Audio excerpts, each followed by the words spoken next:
Welcome to Make Web Better.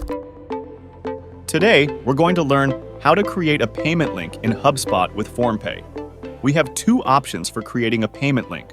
We can either do it through the Deal section or the Contact section. Today, let's focus on creating a payment link using the Deal section. First, navigate to the Deal section. Here, you can choose a specific deal for which you want to create a payment link. For this example, I will select the first one.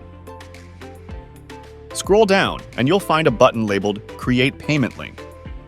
Upon clicking it, a payment pop-up will appear. Within this pop-up, you will find options for gateway settings, payment settings, and advanced settings. These advanced settings include features like the thank you page and company settings.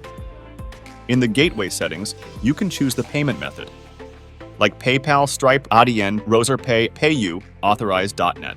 I will opt for Stripe Authorize, but you can select one or multiple methods based on your requirements.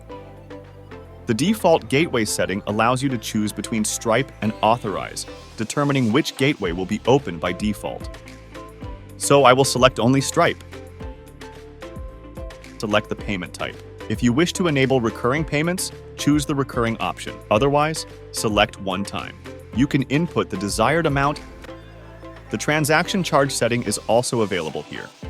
If enabled, a transaction charge will be applied to the form.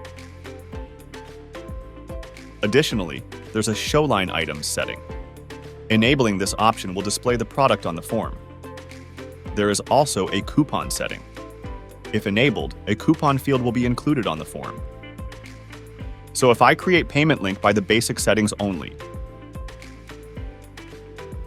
clicking on it, you can see this is the payment link form using Deal. Here's the email field. Here is the chargeable amount. Then there's this section for card information. So if I enter the details in it, I can pay through it. But if I just go back and make the form recurring, and update the payment link and then come back to this form, refreshing it, as you can see, this is now a subscription form. Similar to a one-time payment, you find the respective details. This is how you create a payment link using Deal. Thanks for watching. Feel free to drop a comment if you have any questions or need further clarification about any part of this video. Also, remember to show your support by liking, sharing, and subscribing. I'll catch you in the next video.